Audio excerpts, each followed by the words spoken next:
Today's case is about Jayme Closs.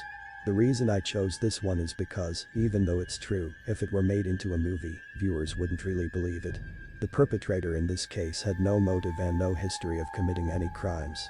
This is not a common archetype for a movie, the idea that there are random individuals out there targeting random children and harming them and their families. Typically, there is a motive, especially when children are involved. In this case, there really wasn't one. Even the perpetrator, when he was in prison, wrote a letter to Jayme and her surviving family members where he tried to explain why he did it.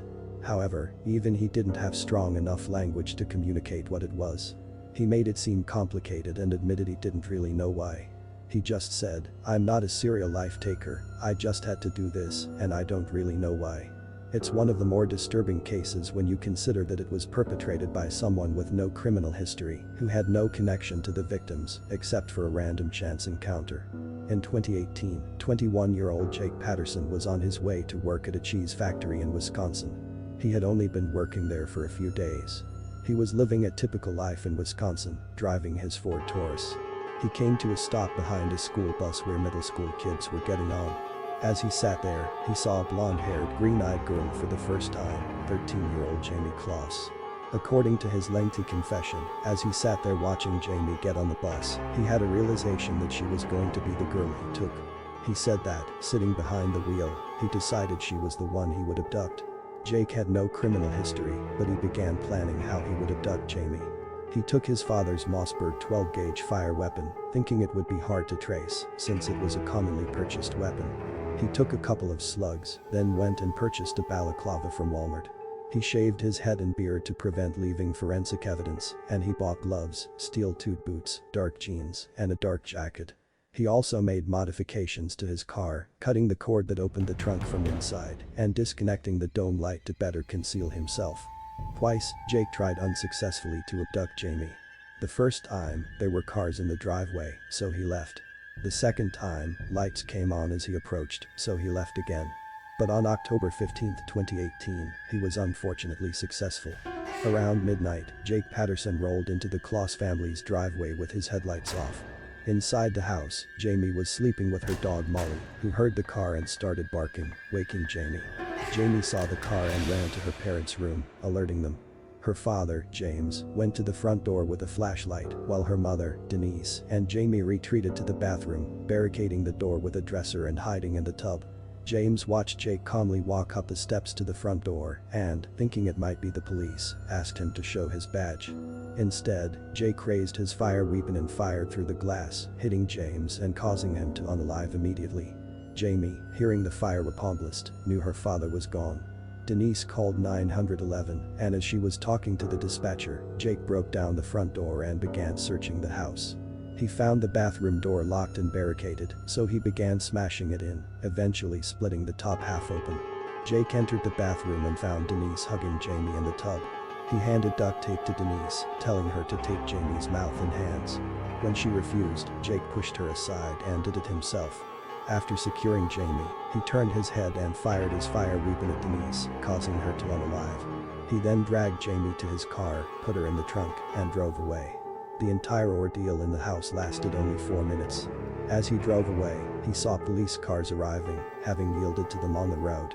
Jake drove 70 miles to his house, where he kept Jayme prisoner for the next 3 months. During that time, investigators and the local population searched for Jayme, though hope for her safe return was low. Most cases like this do not end with a child coming home safe. The entire community was devastated and the case gained national attention. Everyone was looking for Jayme Closs, but she remained missing. She was being held 70 miles away in Jake Patterson's cluttered house, situated in the middle of the woods. When Patterson got her to his house, he burned her clothes, gloves, and the duct tape. He gave her his sister's pajamas and had her hide under a bed, which he then barricaded.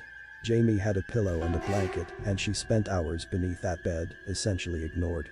Patterson warned Jayme that if she tried to escape, bad things would happen to her. Because she had witnessed him take the lives of her parents, she knew he was capable of it. This fear kept her obedient, staying under the bed without food, water, or bathroom breaks for long stretches. For the first 2 weeks, Patterson was on high alert, even keeping a fire weapon outside her door in case of a police encounter. When no one came looking for them, he grew confident that he had gotten away with his crime. Jayme recounted that he started having guests over and instructed her to stay hidden. For 87 days, Jayme was neglected and kept under the bed, with no time to grieve her parents. Patterson rarely left the house, except once to visit a grandparent, warning Jayme not to try escaping. His confidence in not being caught grew, and he even applied for a job. On his application, he described himself as an honest, hard-working guy, despite his lack of experience. One morning, while Patterson was out for a job interview, Jayme decided she was done being a captive. She pushed aside the barricade of weights in the dresser, put on Patterson's shoes though they were too big, and on the wrong feet and ran out.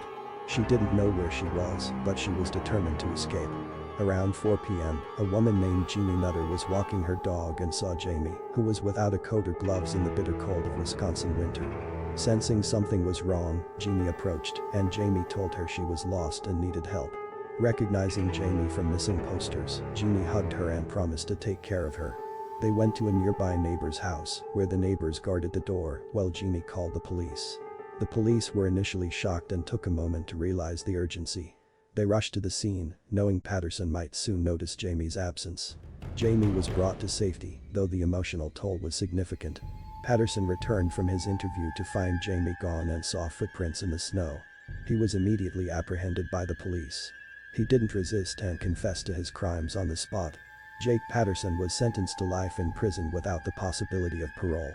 This case remains baffling, as there was no apparent motive or warning signs. It's a disturbing reminder that sometimes horrific events happen without reason or explanation. That's it for today's story.